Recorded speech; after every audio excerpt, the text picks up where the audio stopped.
പിതൃതർപ്പണ പുണ്യവുമായി നാളെ കർക്കിടക വാവുബലി തർപ്പണം നടക്കും. പിതൃക്കളുടെ ആത്മശാന്തിക്കായി നാളെ 4:30 മുതലാണ് ചടങ്ങുകൾ നടക്കുന്നത്. ബലി തർപ്പണത്തിനായി ജില്ലയിലെ വിവിധ ക്ഷേത്രങ്ങളിൽ ഒരുക്കങ്ങൾ പൂർത്തിയായി. 10,000-കണക്കിന് ഭക്തർ നാളെ ബലി തർപ്പണം നടത്തി സായുജ്യമടയും.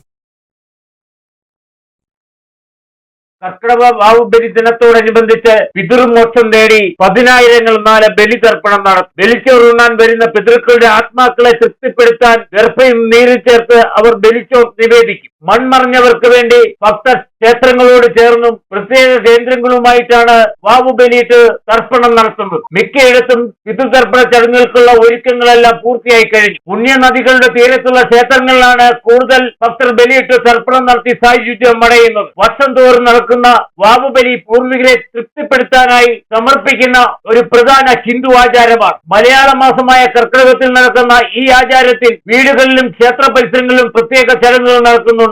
കേരളത്തിൽ ചില ഭാഗങ്ങളിൽ ഈ ആചാരം ഒരു പൊതുപരിപാടിയായി ആചരിക്കപ്പെടുന്നു. ദക്ഷിണായനത്തിലെ ആദ്യ അമാവാസിയാണ് കർക്കിടക വാവ്. ഈ സമയം സൂര്യൻ പിതൃലോകത്തേക്ക് കടക്കുമെന്നും പിതൃയാനത്തിനുള്ള പ്രവേശന കവാടമാണ് കർക്കിടക വാവ് എന്നും വിശ്വാസമുണ്ട്. അതിനാലാണ് സാധാരണ ശ്രാദ്ധത്തിൽ നിന്നും വ്യത്യസ്തമായി പ്രധാന തീർത്ഥഘട്ടങ്ങളിൽ കർക്കിടക വാവിനെ എല്ലാവരും ബലിയർപ്പിക്കുന്നത്. അത് പിതാമഹ പരമ്പരയിലുള്ള സമർപ്പണമാണ്. അയ്യപ്പൻ കോവിൽ പുരാതന ശ്രീധർമ്മശാസ്ത്ര ക്ഷേത്രം, പുത്ര ശ്രീകൃഷ്ണസ്വാമി ക്ഷേത്രം, ചപ്പാത്ത് ശ്രീധർമ്മശാസ്ത്ര ക്ഷേത്രം, ഏലപ്പാറ ശ്രീകൃഷ്ണസ്വാമി ക്ഷേത്രം, കട്ടപ്പന ശ്രീധർമ്മശാസ്ത്ര ക്ഷേത്രം, കട്ടപ്പന കല്യാണത്തിന്റെ ക്ഷേത്രം, മുണ്ടിയൽമ ശ്രീകൃഷ്ണസ്വാമി ക്ഷേത്രം, കല്ലാർ സുബ്രഹ്മണ്യ സ്വാമി ക്ഷേത്രം, കുറുമ്പാലമറ്റം എലമ്പലിക്കാട്ട് ദേവി ക്ഷേത്രം, കാളിയാർ മങ്കുഴിക്കാവ് ഭഗവതി ക്ഷേത്രം, വണ്ണപ്പുറം കാഞ്ഞിരക്കാട്ട് ശ്രീ മഹാദേവ ക്ഷേത്രം, തൊമ്മൻകുത്ത് 40 ഏക്കർ ശാന്തിക്കാട് ദേവി ക്ഷേത്രം തുടങ്ങി ജില്ലയിലെ വിവിധ ക്ഷേത്രങ്ങളിൽ പുലർച്ചെ 5:30 മുതൽ കർക്കിടക വാവുബലി തർപ്പണം നടക്കും. ബലിതർപ്പണത്തോടൊപ്പം പിതൃമോക്ഷത്തിനുള്ള പൂജകളും വഴിപാടുകളും